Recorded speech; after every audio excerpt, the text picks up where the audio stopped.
As James and Pat were so kind enough to invite me. My name's Kevin Zielinski. I'm the program manager for the Idaho Anti-Trafficking Coalition. I'm not too sure how many of you have heard of us. I think we're going on our fourth year of our grant cycle. Jennifer Zielinski, who is also my wife, is the executive director. So yeah, that does make her my boss, which is can be challenging at times, but I'm okay with that. I've had a lot of female bosses throughout my career, so I don't have a problem with that. It's just a little different when it's your wife. But with that said, she essentially spearheaded this organization for about a good year before it became a 501c3, and we've been grant funded for the last, I think we're going on our fourth year, as I mentioned. We get our funding through the Idaho Council of Domestic Violence and Victim Assistance. They are federal funds that come down from the Office of Victims of Crime and funnel into the Idaho Council of Domestic Violence Victim Assistance. That's the state organization here that manages the funding. A lot of that funding is dispersed to domestic violence entities, nonprofits, sexual assault, those type of entities that are helping in direct victim assistance.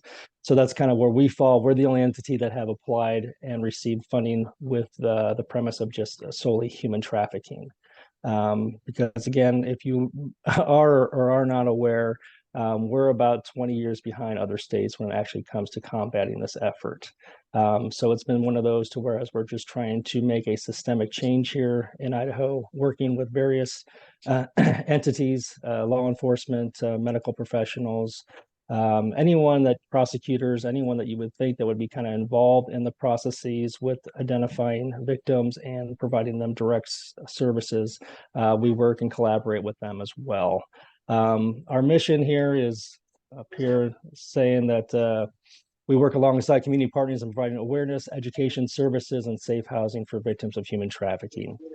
So essentially, a lot of our time is spent training professionals, but we also do training in the community, so they have awareness as well, because we do know that just your average citizens can spot and see something that might be troublesome in the community and may suspect something may be going awry there, which may pertain human trafficking as well. So a lot of our education, awareness, and training is done, and also providing direct services and supports to the victims once they come through our doors. Just to give you an idea, and I know that James and Pat, that image that you put out there regarding human trafficking, as you can see, it's a $150 billion global business. So there's a lot of money to be made in this industry. And I've never seen that comparison with the NFL and Starbucks and Nike and all that. So that kind of gives you a good idea in regards to the amount of money that is being processed through this industry. So it's quite alarming. And they're estimating about 40.3 million victims worldwide. And we know that's also a lot lower than we know, because basically it's very difficult to always identify individuals who are victims of human trafficking, and that's kind of the forefront of this, is that victims don't normally self-identify. So it is kind of our job out there in the industry and on the field to be able to spot and identify red flags. So just to give you an idea of what we're doing, as I mentioned earlier, we're about, like I said, about 5 years. We're going on our fifth year now. 4 years funded. Essentially what we do, as I mentioned, education, awareness, and training and advocacy. Jennifer does sit on the governor's subcommittee for human trafficking. And through that committee back in 2019, actually we got 2 laws passed. The first was actually defining human trafficking, because we didn't have a definition for it, which meant that it wasn't in our Idaho statutes, and law enforcement couldn't make a single standing alone arrest for human trafficking because it wasn't in our law until July 1st of 2019. So that'll kind of give you an idea how far behind we are in regard to actually working and identifying human trafficking here in the state of Idaho. Along with that came the Safe Harbor bill as well. And what that does, it allows any minor who identifies themselves as a victim of human trafficking, there'd be an immediate expungement of their criminal activity and a diversion over to an organization like ourselves to get direct services and supports. Now, it's a good thing that we have those 2 bills in place, because that is the foundation that we need in regards to kind of working human trafficking and from a prosecuting aspect, and also treating our victims and survivors. But we haven't seen it utilized too much. And a lot of that just has to do with the fact that there's not a lot of education and training that's going on that's been post mandated for law enforcement. We have trained them, and they've had some various other outside resources here locally that have come in and tried to give them some awareness and training. But we're still very much behind the curve when it comes to just the knowledge behind human trafficking and what that looks like. So, along with our training, as I mentioned, we do direct victim services and supports. Our flagship is really our 24/7 crisis hotline. With that, we've been able to be essentially a lifeline for victims and survivors that need assistance, because they know that they're reaching out to us. They realize that they are a victim of human trafficking, and then we go ahead into crisis intervention. We have two case managers in which they man the 24/7 crisis hotline. And with that, they do a needs assessment, to whereas if it's an emergency aspect, to whereas we need to get them out of a situation, we'll use various transportation companies that we work with closely in order to assess and pick them up out of a dangerous situation or a chance where they've had a moment to flee, and then get them over to appropriate service and support, whether we bring them directly back to our office or some type of emergency shelter or crisis center. And with that, we also do victim advocacy. So our case managers are walking alongside our victims throughout the whole process, to make sure that they don't return back into a bad situation. But typically, they say, on average, it can take anywhere from 7 to 10 times with contact with law enforcement before a victim is ready to leave the life, is what they call it. I think I was supposed to have my alignment done about 11. Do you have a someone has their phone on here?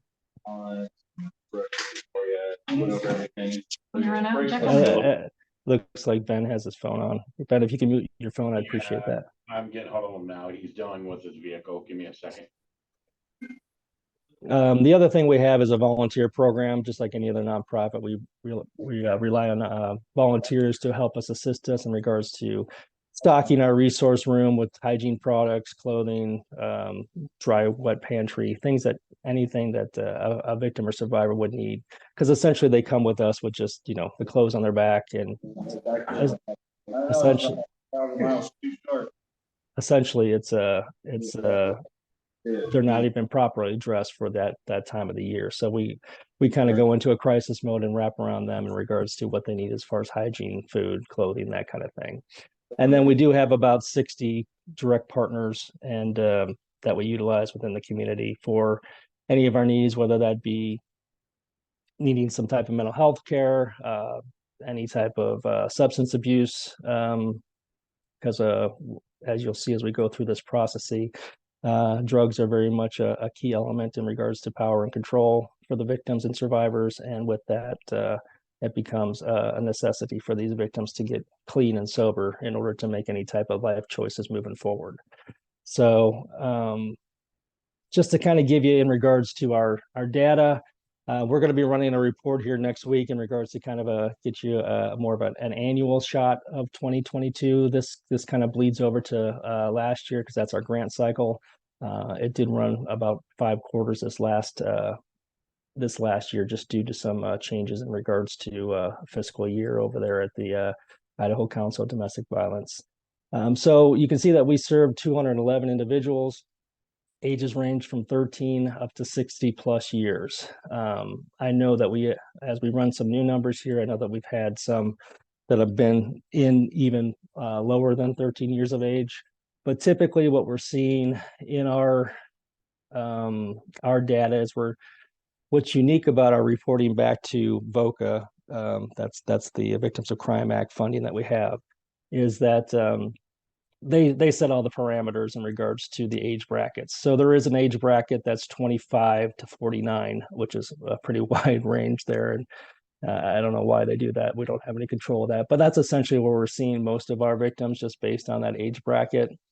Typically, given the demographics here, it's typically female, Caucasian, in that range that we're seeing as most of the services that we're providing to the victims and survivors. But as I mentioned, our 24 crisis hotline has been a lifeline. We received 2,018 calls during this time frame. And a lot of that is calls and text options. So we do have that option available for victims. So whereas if they're in a situation where they can't be audible, where they're having an ability to text us in order to get some type of crisis intervention. And with that, we provide information referral services, as I mentioned, with our direct partners. We refer them out for various other services that they need. We're kind of quarterbacking that in regards to assisting on the assessment and understanding exactly what the client needs. Not every client needs the same thing, as you can imagine. Sometimes it's kind of a one and done where we get them out of a situation that they're fleeing and then essentially try to get them back home. And that might be at a different state. So with that might be something of use of Greyhound buses or we contact the National Human Trafficking Hotline that'll assist with airplane tickets and such. We are vetted through the National Human Trafficking Hotline. So if anyone makes a call there, it'll directly funnel into our organization.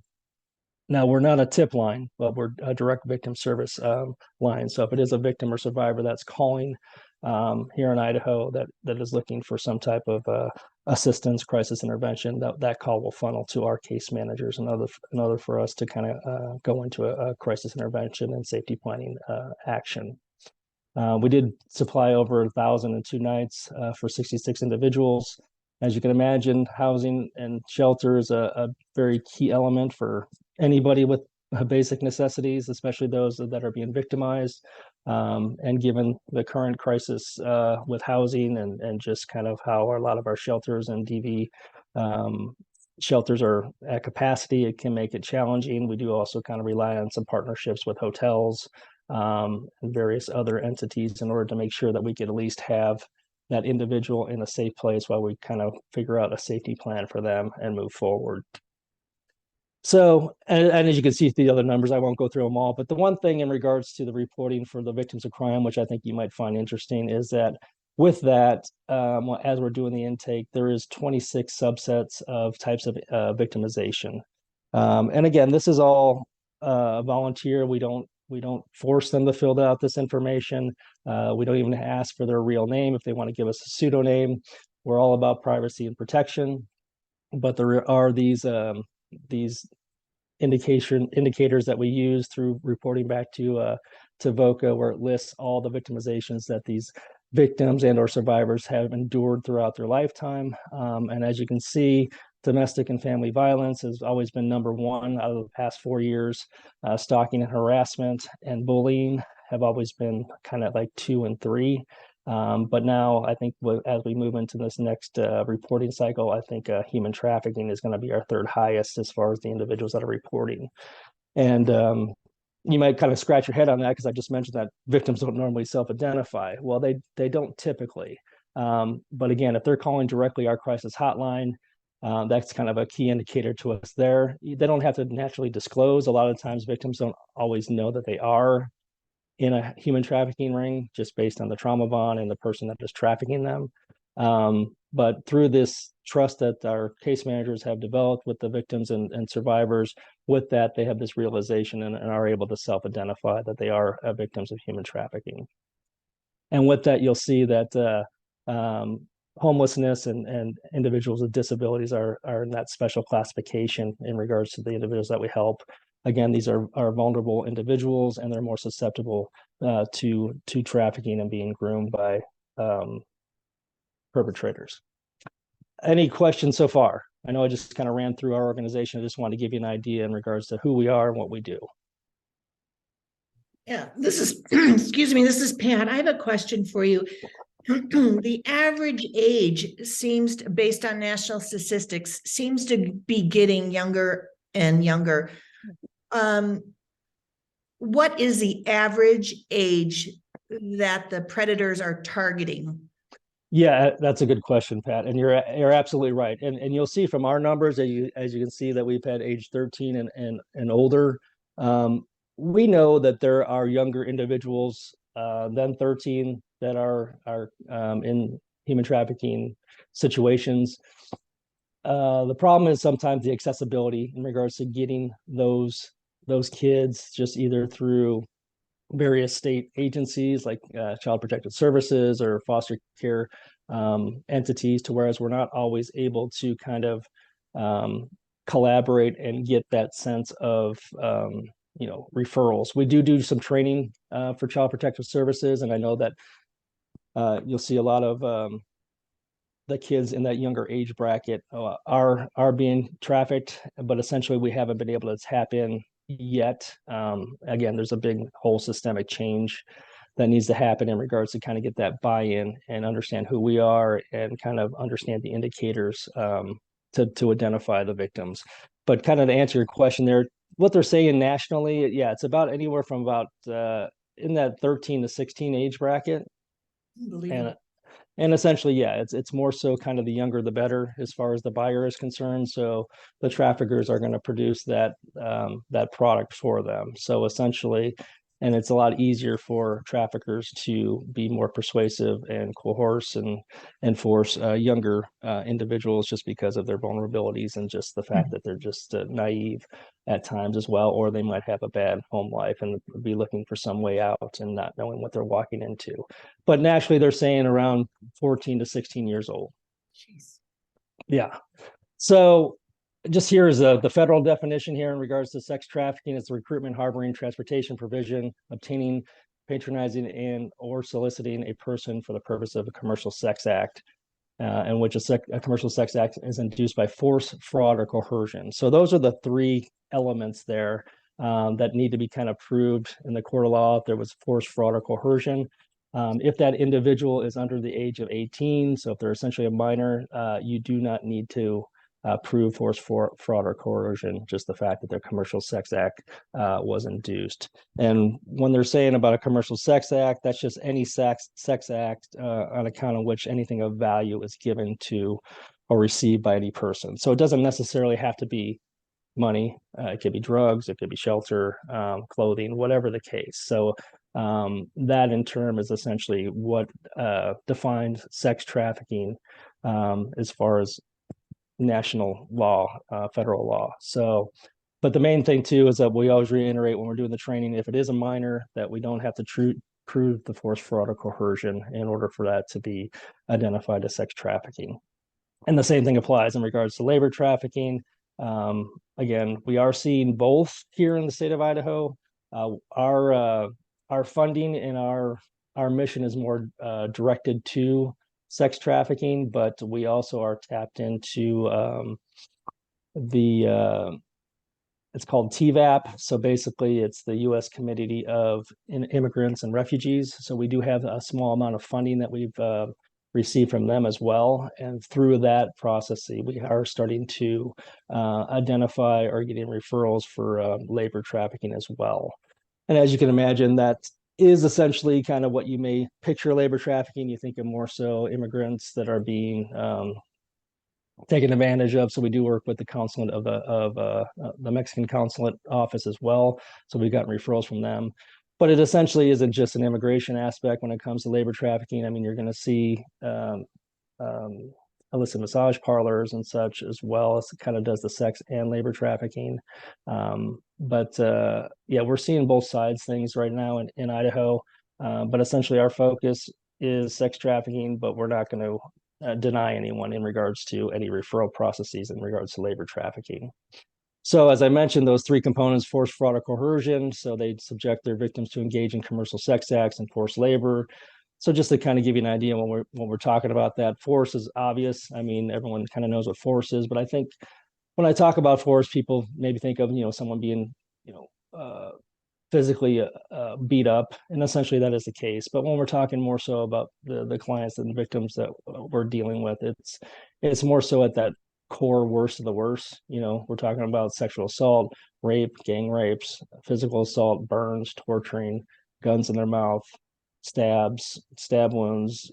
It's pretty alarming. And the thing is too, and I have up here traffickers use force, but it's not just the traffickers, it's the buyers as well. And plain and simple, if there was no demand for this type of sexual deviancy, we wouldn't have a problem here. So the buyers are really the ones that are driving this industry, and the traffickers are just kind of providing the product. But the buyers, they do come with all different types of fetishes, different deviant sexual fantasies that they may have. Some buyers may just purchase sex, not so much just for the sex itself, but just so they can beat up and torture someone. So it is kind of alarming, and kind of sometimes it's very hard for people just to kind of swallow or imagine that, but essentially that is essentially what is happening. So when I talk about force, it's not just the traffickers, because again, there's this whole poly-victimization aspect where they're getting multiply abused by multiple people, traffickers, buyers. So that is that force is very much troublesome when it comes to human trafficking here. In regards to the fraud aspect, that's always a huge component as well. Just this whole manipulation, this trickery of fake relationships, posing as boyfriends or offering false promises. I think one of the things that we talk about when we talk about grooming and kind of fraud, it's like if they're lonely, you become their friend. If they have low self-esteem, you sell them on a dream. So there's various ways in which it's easy for traffickers to be very savvy and tap into the vulnerabilities of the individual. So using this fraud technique and just coming in with a manipulation and fake relationship is very easy for them at times, especially when people are very vulnerable. And then in the coercion aspect, threats, very much a real thing. A lot of times, the threats can be even a little bit more so harmful to the victim than the force itself. Just that threat of maybe, if you don't go out and make your quota, I know where your little sister is. I'm going to go get her, and I'm going to put her to work. So there's various things in which there can be threats, just preying on vulnerabilities, and just using that instability of their family life or their poverty aspects in regards to just using that as threats and manipulation. So those are kind of the three key components in which individuals kind of fall prey to this. And when I'm out in the community, and we do train at high schools as well too, and even when I'm speaking in high school classes with girls and boys, I just say, hey boys, you're not exempt from this as well. There's a very high percentage of buyers that are looking to have sex with young boys.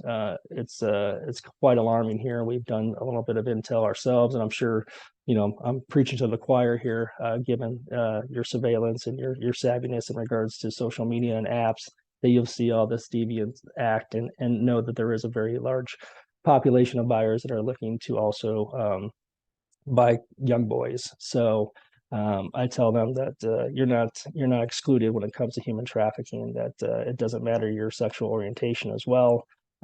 So if you're caught up in this lifestyle, you can be expected to be abused any way that they want you to be.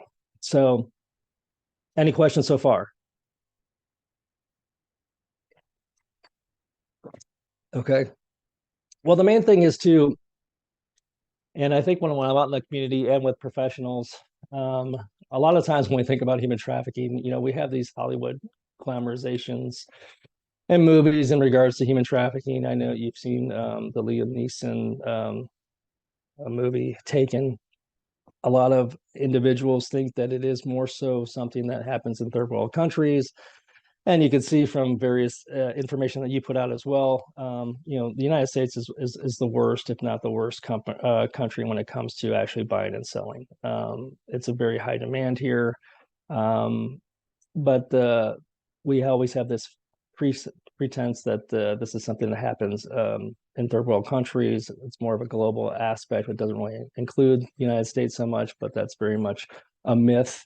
And a lot of that too surrounds the fact that they think that human trafficking is more kind of in a kidnapping type format. And not to say that doesn't occur, because there are snatch and grab. There is the white van that pulls up with no windows and does do the kidnappings, but it's a very, very small percentage. I mean, it's like maybe 5%. So it is something they say, I think statistically about 89% of victims know who their trafficker is. And that's typically because of the grooming approaches. This is something to whereas these traffickers, again, are very savvy. They're able to prey on vulnerabilities and target the person. They become close to the family. It might be someone that's very close to the family already. Some predators, as mentioned, form romantic relationships, mentor relationships. They pretend to be same age peers on fake profiles in regards to their internet exchange. They find what their weaknesses are for their target, and they prey on that. They see if they're having a troubled home life, then they're going to come in there and be their protector. If they don't have a father, that's kind of their way in which they'll go in there and say, I'll protect you, I'll take care of you. So there's various ways and different approaches that they use in order to manipulate and target the individual. So they understand deep understanding of the person's life. They're going to know kind of what that person is into in regards to music, clothing. They're going to know everything they need to know in order to engage and build a trust with this particular individual, and just prey on their vulnerabilities and slowly take them away. And that's where there's kind of this misconception out there in regards to kidnapping. And even when it comes to runaways and missing youth, essentially there's this push-pull effect here. Either that individual might be in a domestic or family violence situation where they're kind of being pushed out of the family, or maybe they identify as LGBTQ and maybe their family ostracizes them and kick them out. There's various ways in which an individual can kind of be pushed out of the family just based on the family onset. And then that pull to whereas that trafficker is just grooming them, giving them a better life, telling them they're pretty, telling them that they have a job for them, they're going to be a model, they're going to be an actress, they're going to be a musician. So there's different ways in which they could have this pull effect as well. So I think just based on kind of our overall perception in regards to missing persons and runaways, personally, I don't think that a runaway should be identified as a runaway. I think they should just be identified as a missing person and treated as a missing person. But there's various ways in which law enforcement approach different tactics when an individual is deemed as a runaway as opposed to a missing person. So, and with that, you can lose a whole lot of time in regards to finding that individual because they may not have run away. Technically, in your mind, they've run away, but they may have run away to a trafficker. So, the thoughts of them returning in the next 2 to 3 days is not going to happen. Any questions so far?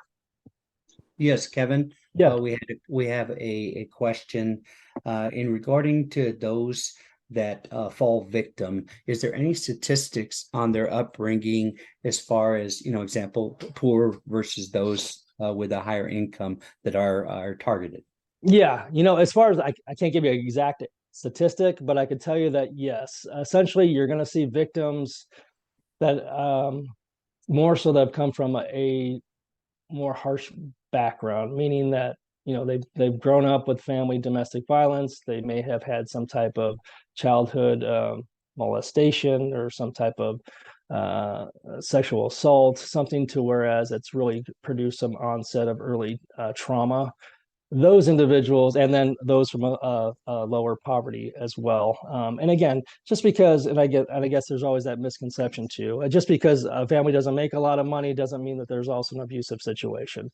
But just statistically, what we're seeing is typically you're going to find those individuals that are going to have more of a not so better quality of life. They're going to have all these hurdles in their lives with their family, with sexual assault, with molestation. That is very much a key aspect to individuals because they are going to be more vulnerable.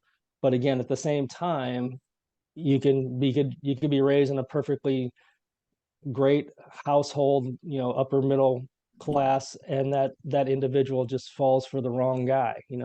We've had individuals that have been high school cheerleaders on the honor roll, but then they get kind of seduced by a bad boy type boyfriend, and that individual is just grooming them either in a recruiting aspect to whereas they're recruiting them out of the family and into a trafficking ring, or they are the actual trafficker themselves. So I know it's kind of a gray question there, but essentially, yes, you're right, and you're thinking that you're going to see, and based on the screen here and the vulnerabilities, you're going to see those poverty and economic needs. Those more marginalized individuals that have already experienced violence, sexual abuse.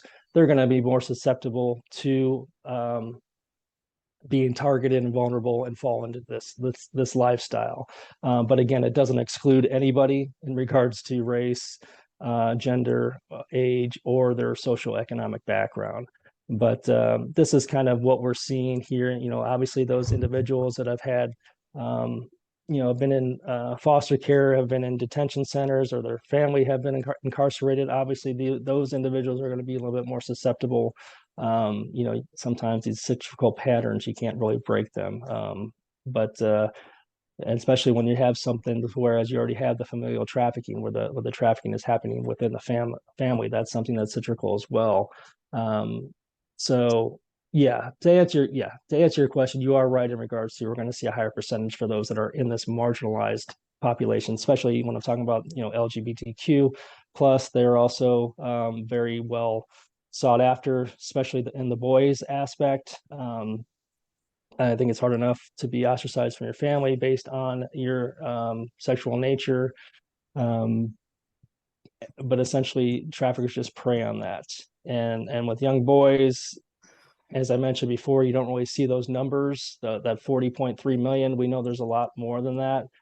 I can kind of equate it to, as if you think about mental health and just men and boys in general, they're not usually ones that normally ask for help or admit they have a problem. So mental health is the stigma. And it also equates to this in regards to sexual assault and human trafficking as well. So I hope that answers the question. Yes. And I know real quickly, I got another question. Yeah. I know you may cover this in later on your presentation. We got a question that says, what's the percentage of individual criminals versus small criminal organizations when it comes to people that are abducting or these children, or abusing these children? And also, is there any correlation between trafficking and illegal immigration, or those seeking asylum in the USA? Yes and yes. So let me so the first, let me answer the last one first in regards to the immigration aspect. And I think there's that disconnect too in regards to human trafficking and smuggling. So smuggling is voluntary. So basically, you got someone who pays what they refer to as a coyote to help them get across a border. And at that point, they're being smuggled across, let's just say Mexico to the United States. And at that point, they're being smuggled again, and they're hoping for another, living the American dream. They've already been told they got a job set up here, but essentially what's happening is they're falling into a human trafficking ring.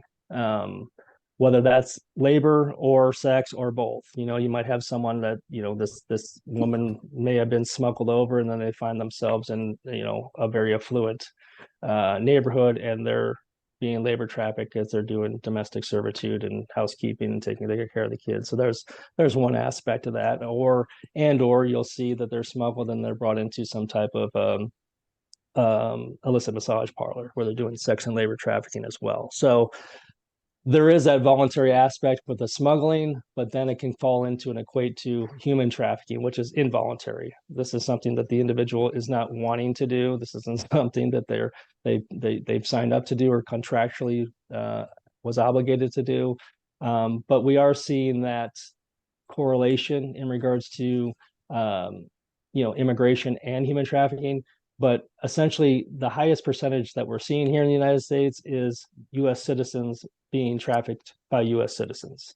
So that I'll just say that out loud, because that's essentially what's going on here. It's not really so much an immigration border issue that does occur. That smuggling and human trafficking, that is a percentage that is pretty high as well. But essentially, when it comes to human trafficking here in the United States, it's U.S. citizens trafficking U.S. citizens. So I think that's something that the community and people just can't put their head around. It's like, well, that's why we're one of the worst countries when it comes to human trafficking, is that, yeah, there's a huge demand for it here. In the past, consumers would go to third world countries just to do more of that, have sex with young boys and girls, and then they've come to find that they don't need to travel. They can just stay home and have that, or right there at their fingertips in their own backyard. So hopefully that answered that question. And I forgot the first question. Sorry.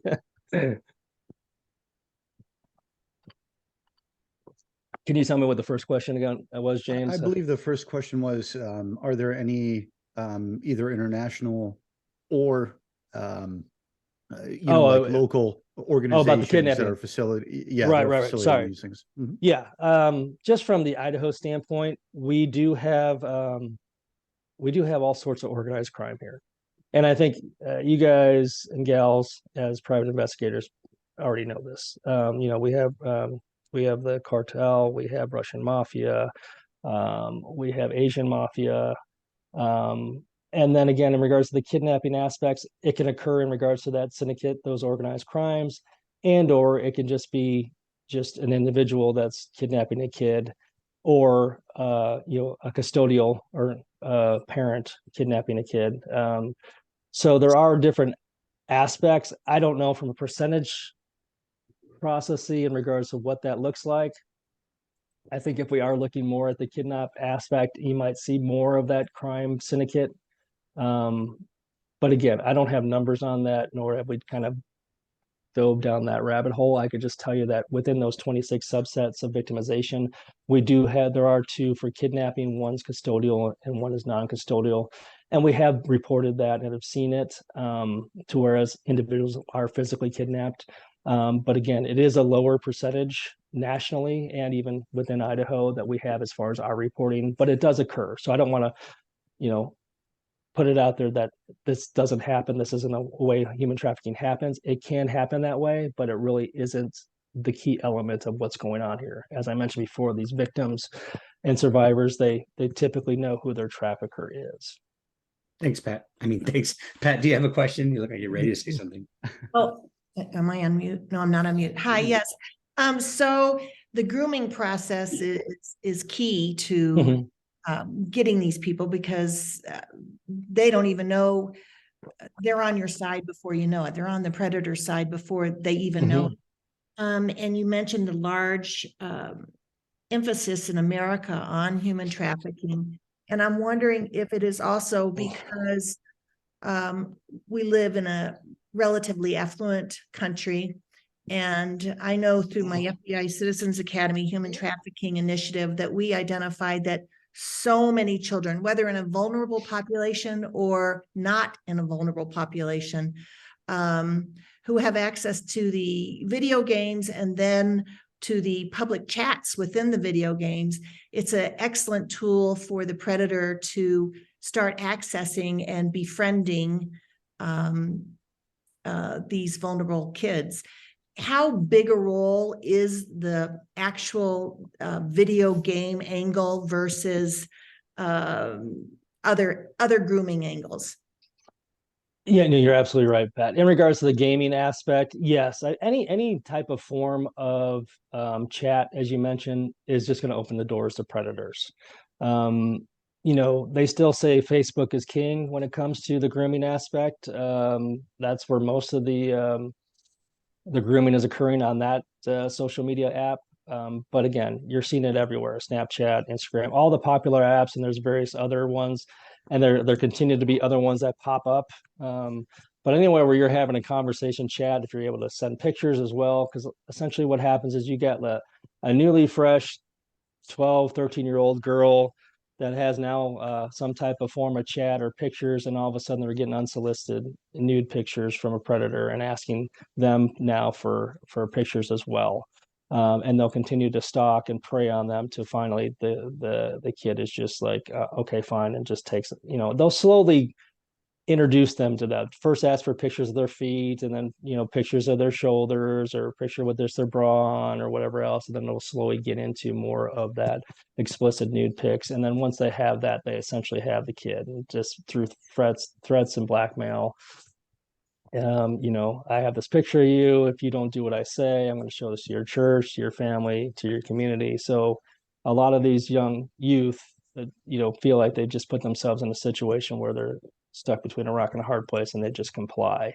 And if they don't comply, then essentially it's too overwhelming for them till they end up, taking their own lives and committed suicide. So we've seen that as well. But any, kind of going back to your original question, any form of chat or pictures is just, social media is just a grooming haven for kids, and it's really easy to on the gaming system as well. These, as I mentioned before, and I'll keep repeating, these traffickers are very savvy.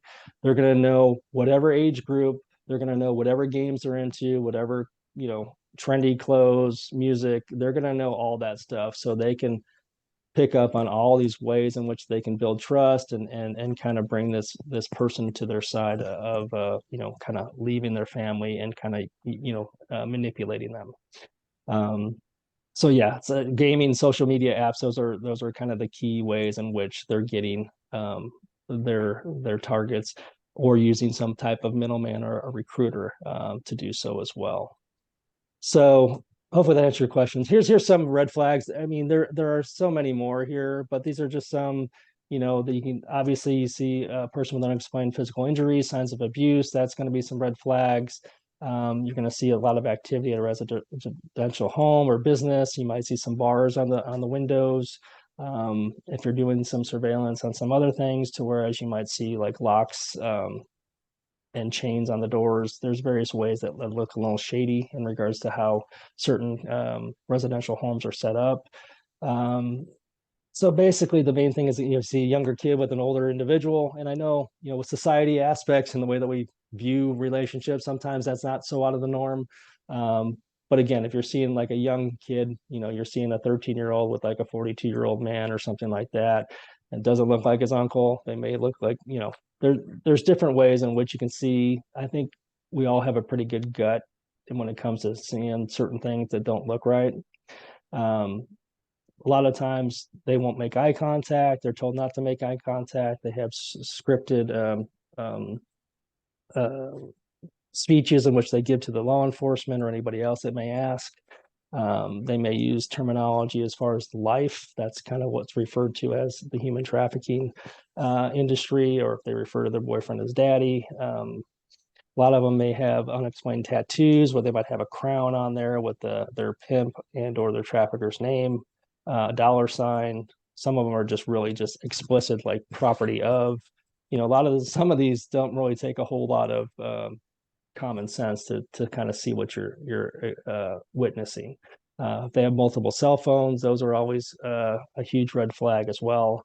And this is some of the stuff too that we share, like in detention centers and with the Department of in IDOC in the criminal facilities, and saying, hey, you're booking someone and they got like 3 cell phones on them and they got these tattoos. It's like, these are like no-brainer signs. And a lot of and what alarms us is the fact that, they haven't had any training on this stuff. So they just miss it. They just think it's probably just gang related or whatever else.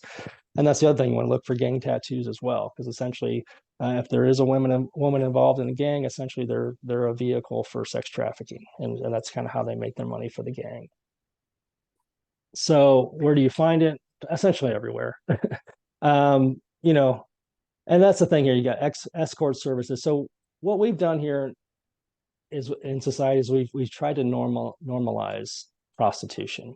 We make it seem as though this is something that a woman or man is choosing as a profession. It was their choice. And we've even glamorized it in regards to using the word escort to make it kind of normalized. But the problem is that, and even some of the buyers have this misconception as though this is a profession that someone has chosen to do in order to make money. And they don't realize, some of them don't, and why they don't, I don't understand that, but I guess that's just the way that they've just been raised, or they've never really kind of educated themselves in regards to what really prostitution is all about. And even our law enforcement is still kind of stuck in that. We still view them as prostitutes or hookers or escorts or drug addicts, and we're not kind of peeling back and seeing for what they really are, and they're victims. So essentially we're seeing that in the illicit massage parlors. That's what I mentioned earlier in regards to the crime syndicates. That's where you kind of see more of the Asian mafia.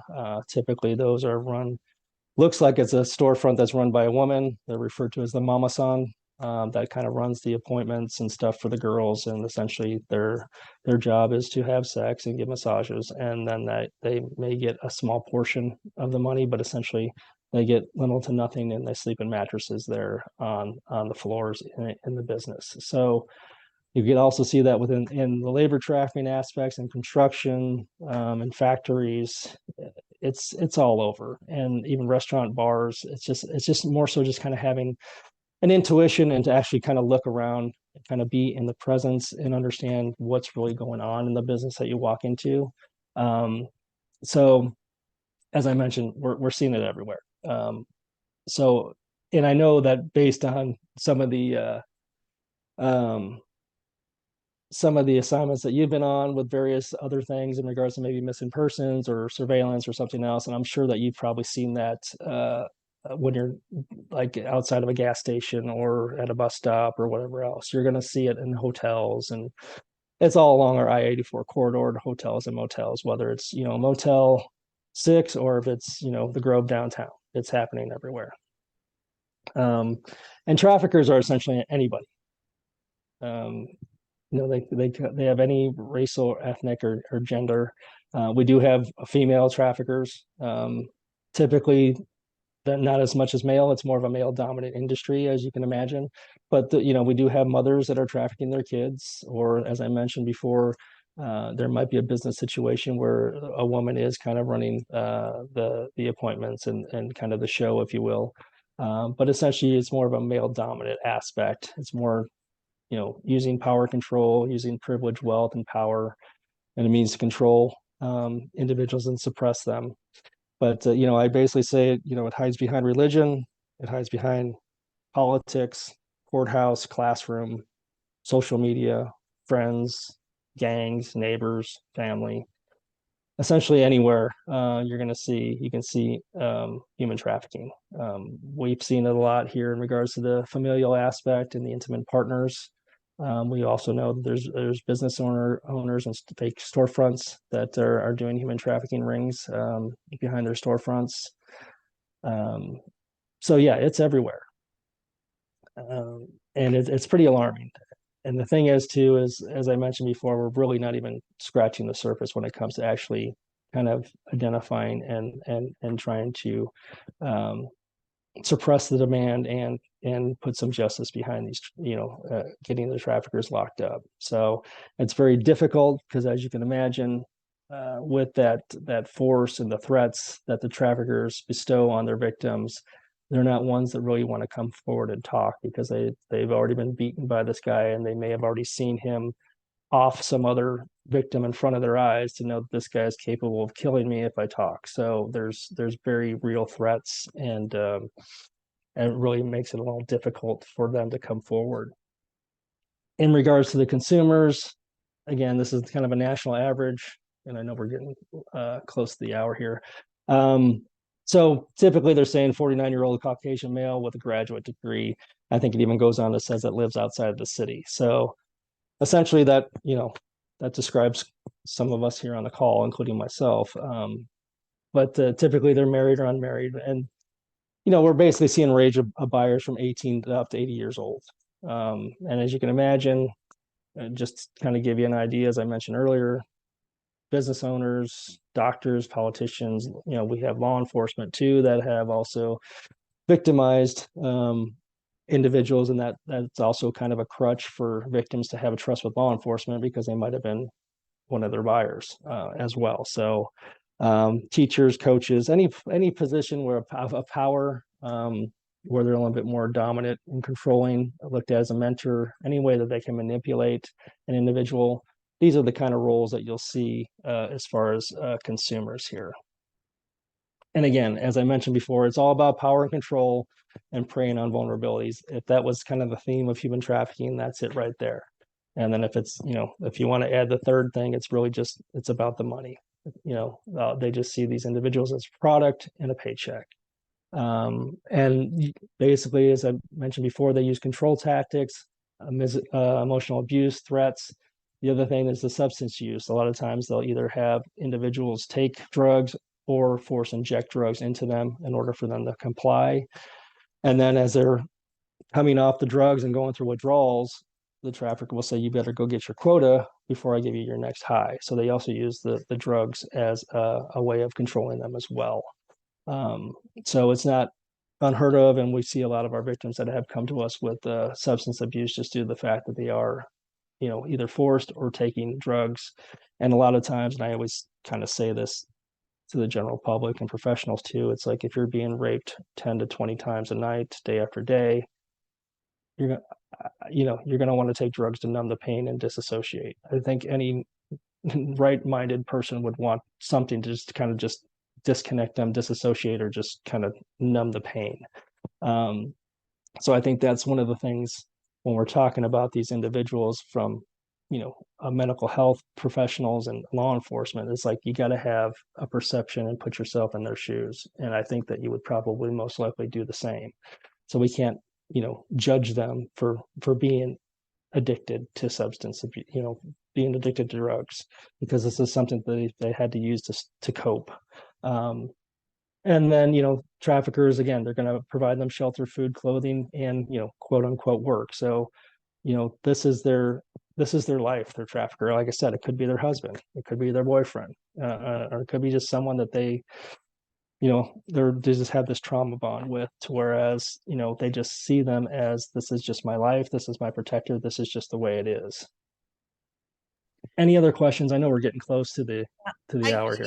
It's so fascinating, and I got a couple questions here. One from Claire. She wants to know, with respect to the organized aspect of all of this, how do the trafficking rings communicate amongst themselves?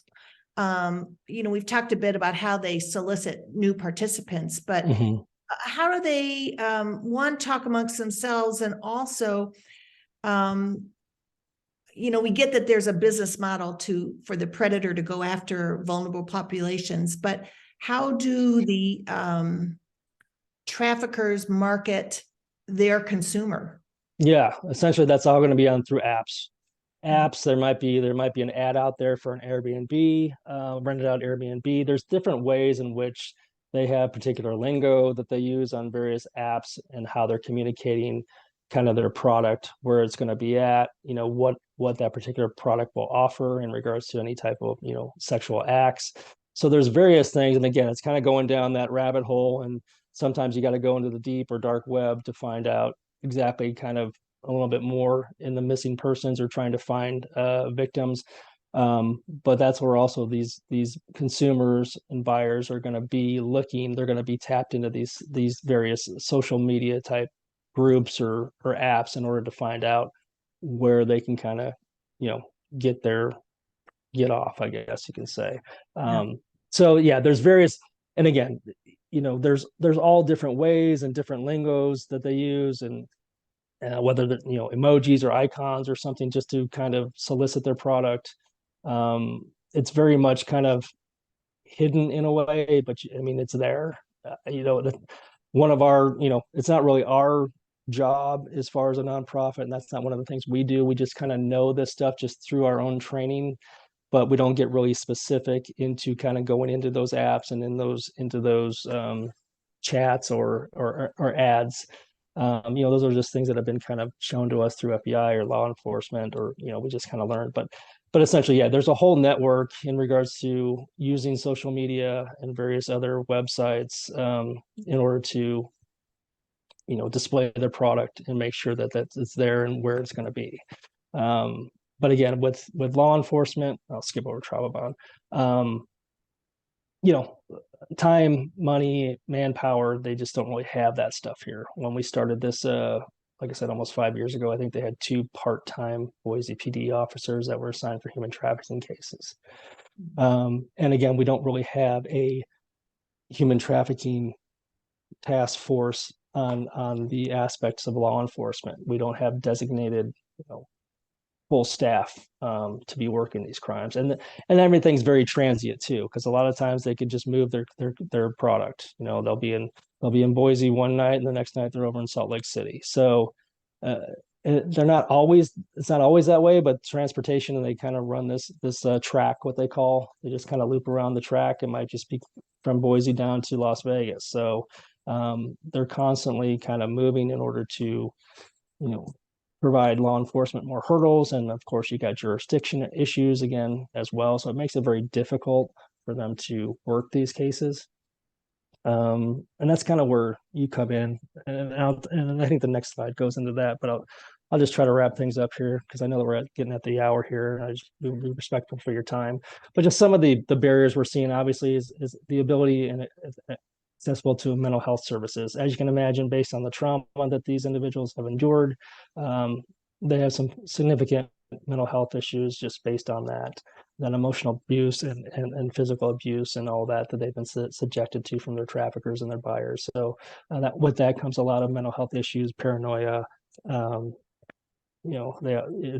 don't really in their mind have a safe place, even though they're quote unquote safe and they're out of the life now, but they're always going to have this aspect to us. They're going to find me, that's a common thing. They're going to have this really heavy guilt of shame, like they got themselves into this and they were just so stupid to do this. It comes with all kinds of mental health issues once an individual is out of the lifestyle.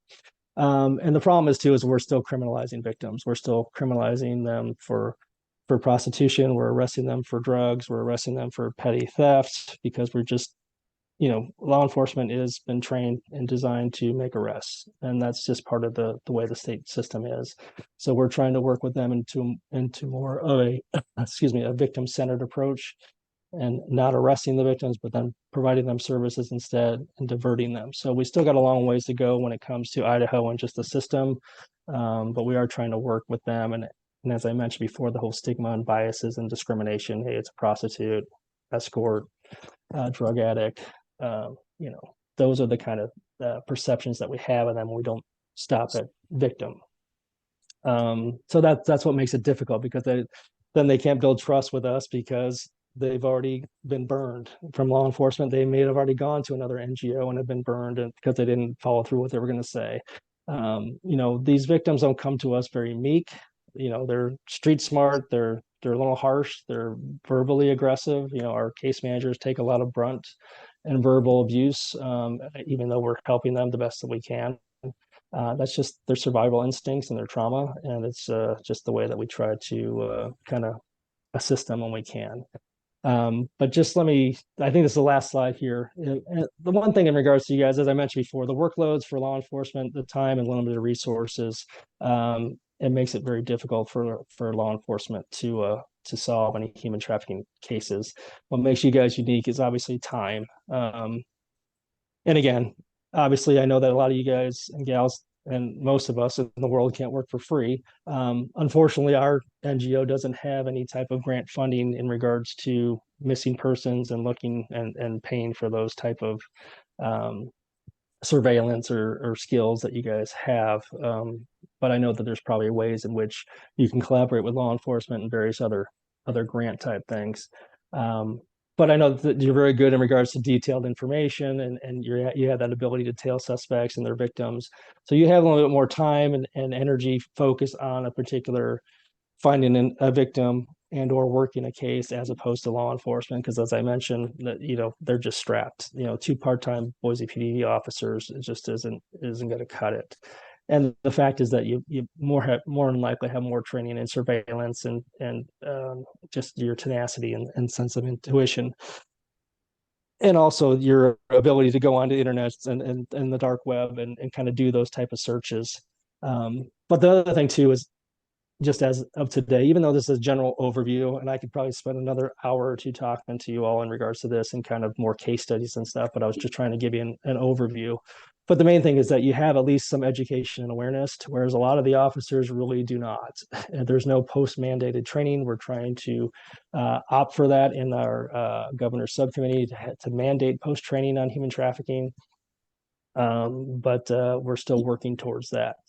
And I think the last and final thing is you guys offer hope to families that are looking for their kids that are caught up in these trafficking rings, that you have the accessibility and the tenacity to go and search and actually go outside of jurisdictions and make a difference, to whereas law enforcement just really doesn't have that ability. So if that was really kind of just throwing at you in regards to what you guys are able to do, which law enforcement cannot. Although I know that you may collaborate with them and working things, or you may be working directly with a family on your own.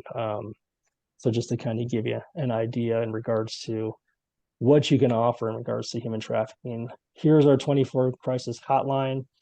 As I mentioned, we have 2 case managers that man that 24/7, and then we have the National Human Trafficking Hotline and Domestic Violence Hotline.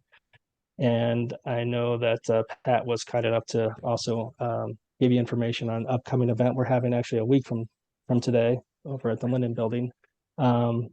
If that's something you're interested in, you could always scan that QR code and drop by next Wednesday night and have a drink. We can talk some more. But hopefully that was a pretty good use of your time.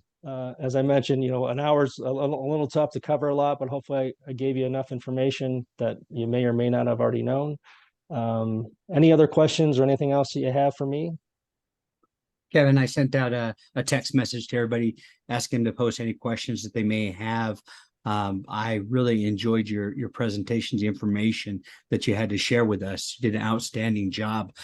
2 questions I do have that I think will be helpful to everyone is, well, actually one question and a statement, is that what can investigators do to further their education? What suggestions do you have? What is the next step for those that are interested in finding out more, like official type of training? I know that an hour you kind of condense a lot into one, but if they're looking for like a 4-hour or day-long training, where could they go?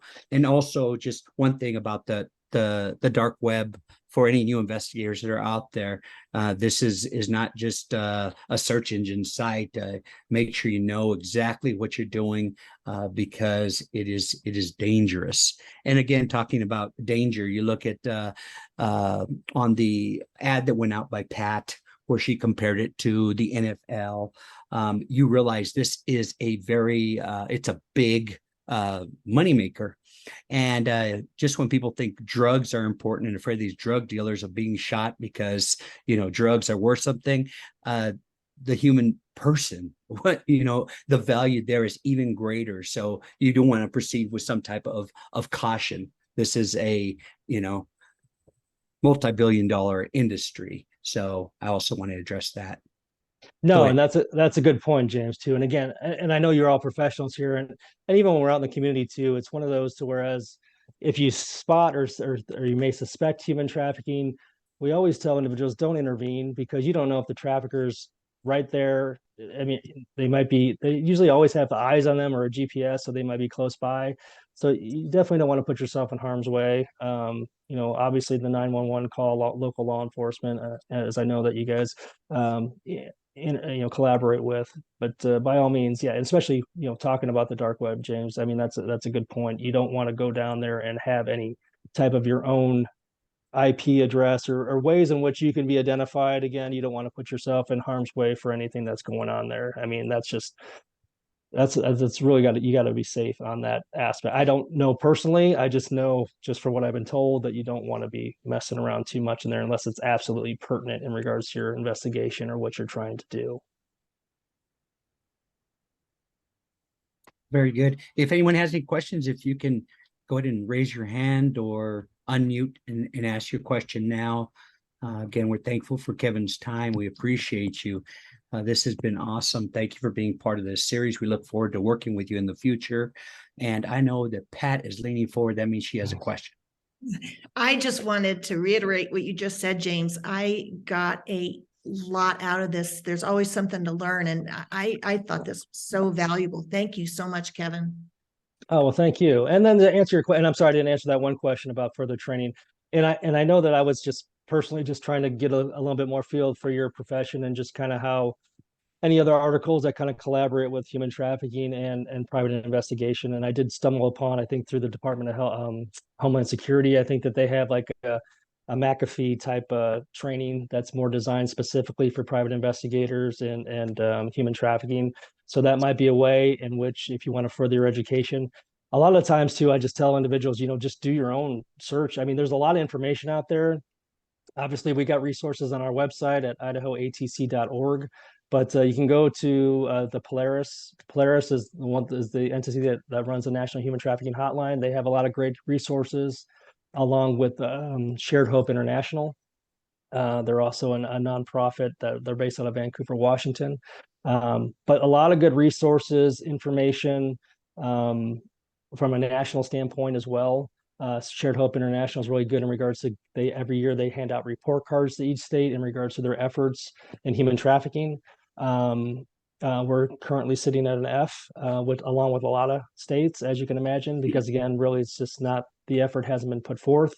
The only thing that we have is those 2 laws, and we're still trying to advocate and produce more laws and more harsh felonies for first-time buyers and stuff like that. There's always ways in which we can try to prevent the demand, but it's really, this is a cancer, so it's always going to be here. It's just a matter of just how we can effectively, triage, I guess, if you will.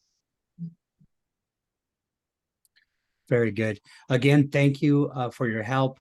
I look forward to working with you and maybe even going to a partnership where we can, refer traffic to your website or to our website if they have any questions. Any investigators have questions, or outside agencies or people in other states have questions about trafficking or a case here in Idaho, that they can, go through our webpage and link to you. So we also have that open forum on our website too, which is monitored. If anybody has any questions for Kevin, or Kevin has questions for any PIs. Very good. That'd be great. That'd be great. And then also, if you're also looking for, I know we got a few law enforcement that we've kind of vetted and trust currently. I mean, it's a processy for us too, in regards to Department of Homeland Security and law enforcement and such, to whereas we got to kind of go through the motions in regards to who we feel is really kind of, like-minded per se. But we could, if there's something to whereas you're looking for certain law enforcement agents to collaborate, you could always reach out to me as well in regards to who we feel that we are on a pretty good working relationship with, that we can hand you off to as well, if that's something you want to have a discussion with them from the law enforcement side as well. I'm just happy to be a resource to any of you. You feel free to email me, give me a call, and I'll do whatever I can in regards to assist. Excellent. On behalf of the association, we'd like to thank you for taking time out of your schedule and visiting with us. Appreciate your answering our questions and giving us information to contact you if we should have any additional questions. I have met your boss before, about 4 years ago. She's wonderful, and she's a pleasure to talk with and work with. If we can ever do anything for you, by all means, contact us, and we'll be glad to help you with whatever you need. Melissa, do you have a question? No, I was just wanting to make sure to say goodbye. I apologize. No, sorry. No problem. No problem. Okay, Pat, do you have anything else? I don't. I'm good. Okay. Again, thank you very much, and take care, and blessings. Have a happy new year. Thank you so much. Hey, thanks again, Kevin. You're welcome. Take care. Thank you all for joining us.